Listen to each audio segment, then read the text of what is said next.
Big news, we got invited on a ride.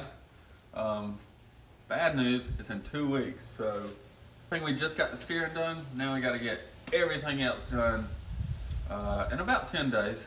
All right, well, today we're back working on the 81, trying to get it ready for this old school ride. The rig has to be, the cutoff is 1989. It's got to be in the 80s or earlier. So let's get started. We got to get navigation, communication, antenna mounted, make sure the heat and all's working. All right, wish me luck. Let's go. What I'm working on first is I'm going to try to mount this heater switches up and make something here to mount the radio up to.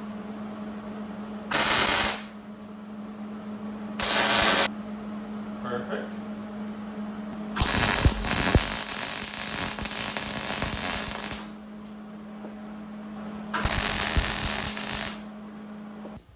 Let's check it out. Yeah, I think we'll put a piece across the bottom. We'll put it into, screw it into this metal here. We'll have a piece. All right, I'll be back. Oh.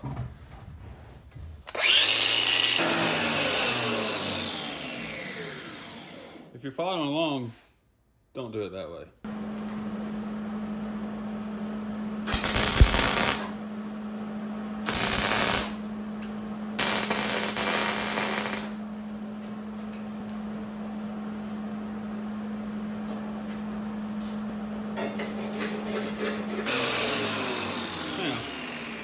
Rounded.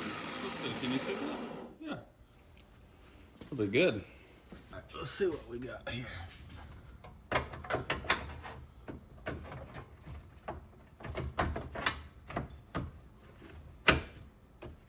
Okay.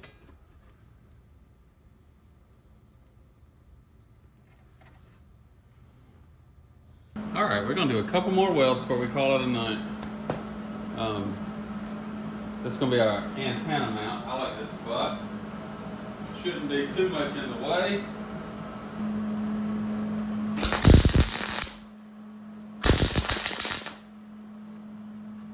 Okay.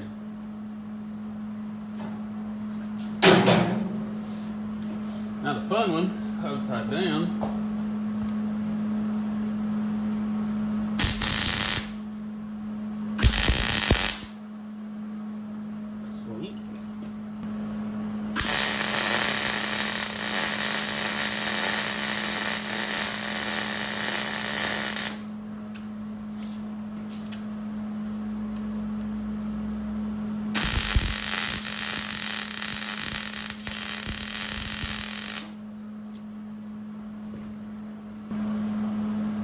It's a pretty weld. I'll even share that one on camera. We ran into some drive shaft issues. Basically the stock shafts are smoked. I put a new U-joint in it. But unfortunately, that U-joint lasted about 10 miles. And so after that, I decided to call Adam's Drive Shaft and give them some of my hard-earned money. Hopefully our shafts will be in early next week. In the meantime, what we're working on today is I'm going to Ace Hardware to try to get some more hardware, because that's what I do on these projects, is run and get hardware, run to the store, run to town. There's this little son of a... Anyway, so a man's got to know when to accept defeat, and this, you see that? There we go, we're focused now. One might think that thread would be easy to find a nut for, and one might be wrong. Whatever it is, Ace Hardware ain't got it, okay? But don't despair. I found this collar, and I'm just going to attach it right there, and then I'll tighten that set screw, and that'll hold perfect.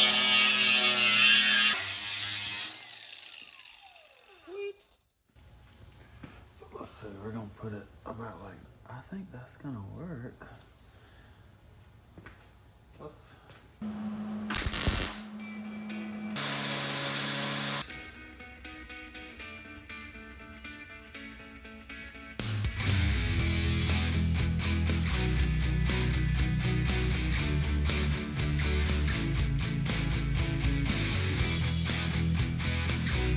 Especially when your tools are crap, you'll have to put a vice strip on it.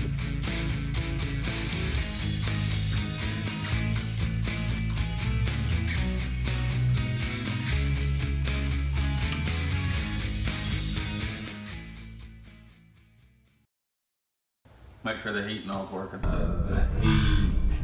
I think we're on to something here. That's one. This one came out no problem.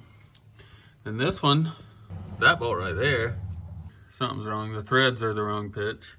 So let's take this off. There's a couple things missing here. We're headed to O'Reilly's to get us a thermostat. Return the temp sensor that we bought that we evidently didn't need. So that's a half hour gone. But yeah.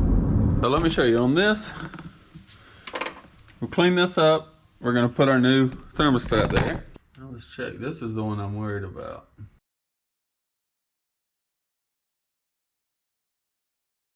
They didn't do too much damage, whoever put that standard bolt in it.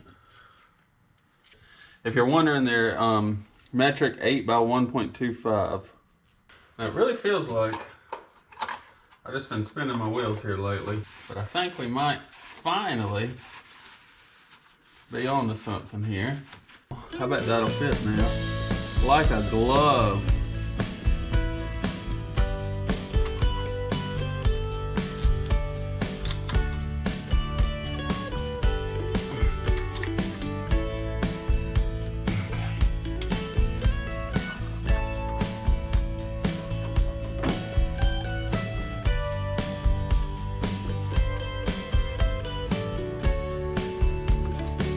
We're gonna fill her up and burp it and see how she does.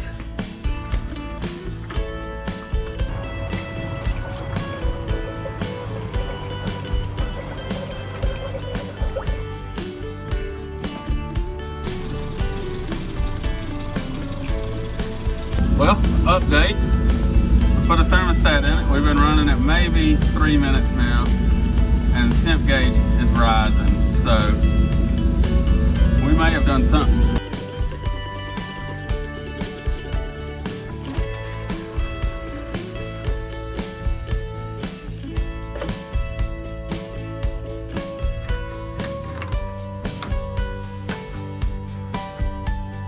I just got done putting the fuel sender back in. The way the baffles are made and the way the arm is made on this sending unit, basically the little float could never come up because it was pointed right, there's a baffle right here. The pivot arm was just hitting. Trip's coming up. Gotta be able to tell if we have fuel. Would you look at that? Guys, it's the most satisfying thing when you fix something. We probably will never get parking brakes that work worth a crap on this truck, but this I can't even remember what you call this. It's got a funny, like,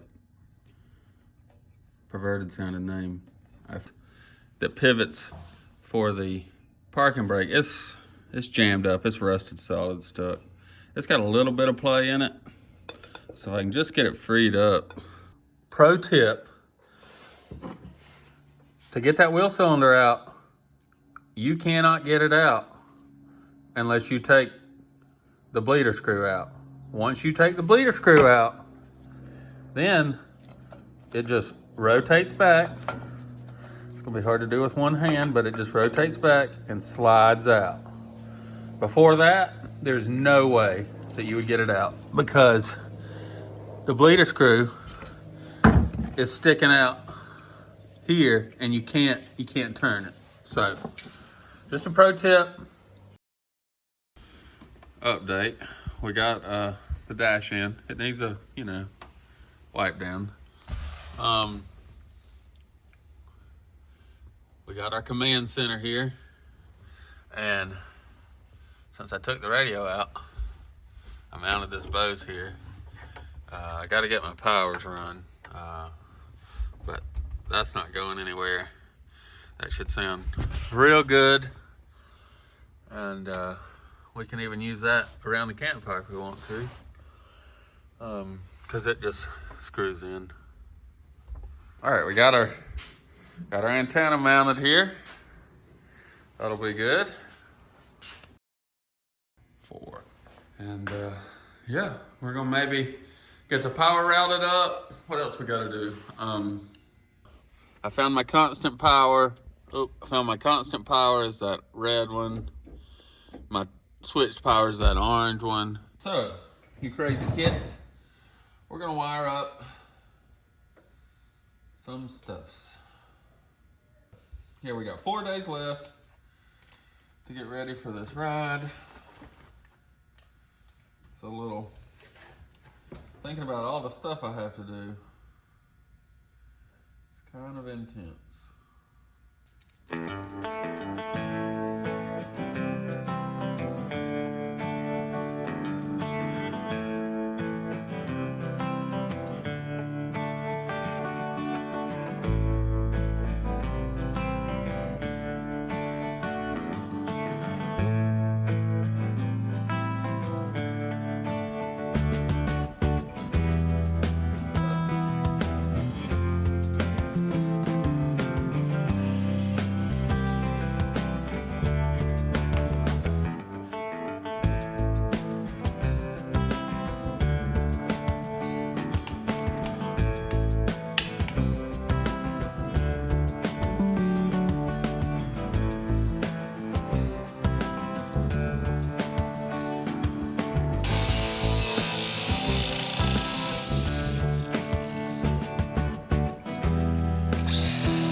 Let me give you an update here.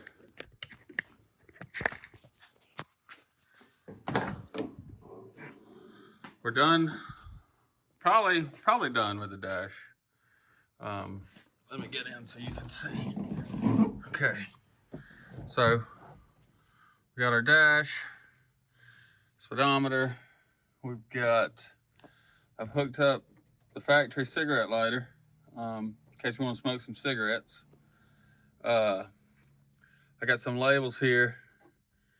If you want to turn the wind up, that's how you do that.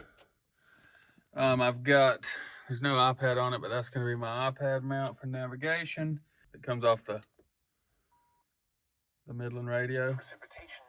They were kind enough to give us a USB-C power. Now that's on constant power. Let me show you another thing. I also was kind of worried about interior lights, being able to see my controls there. So I got the interior lights hooked up there. I got some power hooked up here. And then I also ran power for the Bose speaker. It's got power now, so it switched power whenever the switch is on. It'll get power so it won't drain it dead while we're using it. And look at there.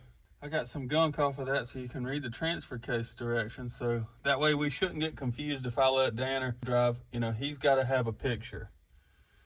These Marlin Crawler shift sticks, they look cool and all, but boys from Piedmont, they need a picture so they know, how do we work this thing. And we're really hoping that we get our drive shafts tomorrow. I think it's going to be a fun weekend. So tomorrow we're going to get started packing up, and hopefully the drive shaft comes in.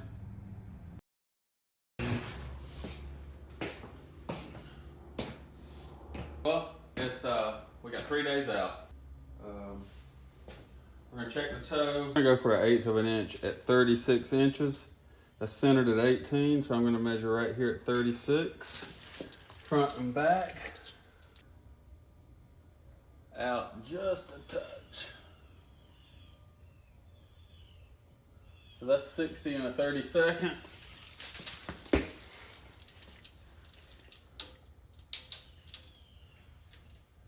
And 60 and an 1/8. So we're gonna tighten this down right there.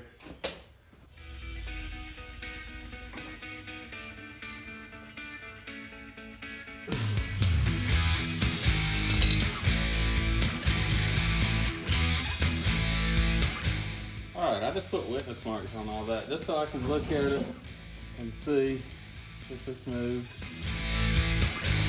Alignment's done.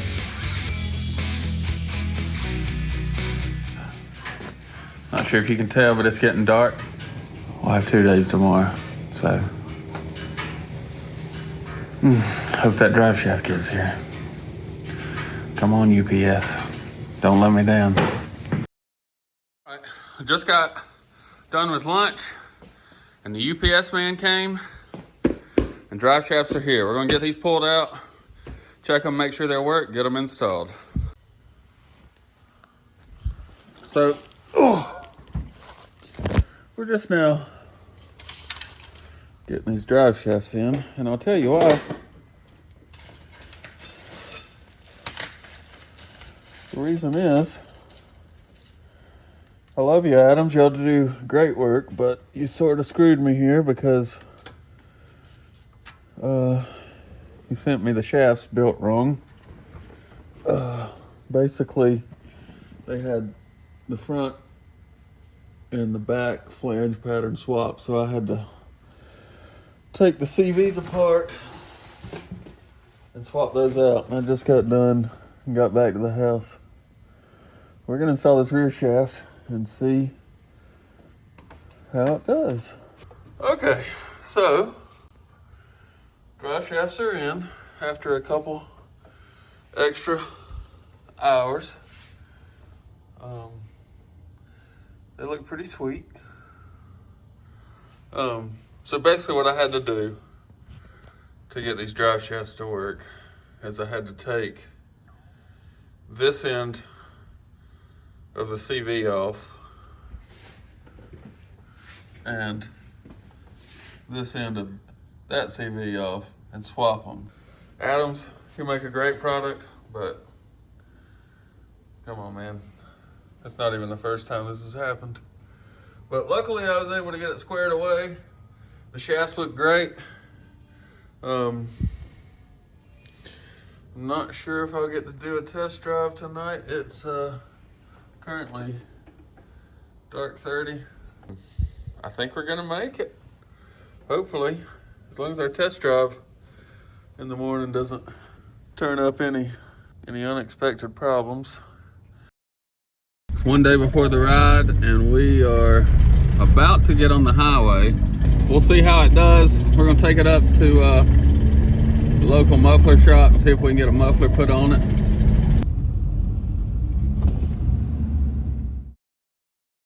We got us a new exhaust put in yesterday. Looking good. And just gotta get packed up. We'll get on the road. We made it. We're about to hit the road. We got our high lift jack mounted up. We got our get fiddle so we can play some tunes. We got tent. We got clothes. We got food. We got sliders. We got drive shafts. We got high steer. We got navigation. We got it all. So Thanks for hanging out. Looks like we made it 10 days to finish this build. I appreciate you guys hanging out with me and sticking around and watching. Till next time, Winch Outdoors.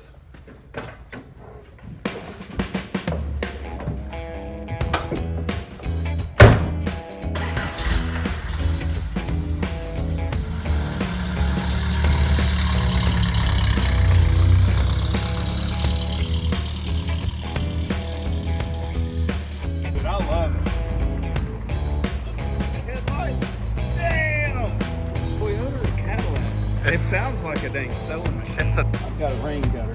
Oh yeah, you got a rain gutter. Yeah, you can crack yours open if there's a mist. Look at that cockpit. You said cockpit. Oh, that's mounted and powered. It's got power. Over the top. Over the top. Over the top, dude. Oh, look at the radio. Oh, I love the heater. I love the heater. The wind? knob. The wind knob?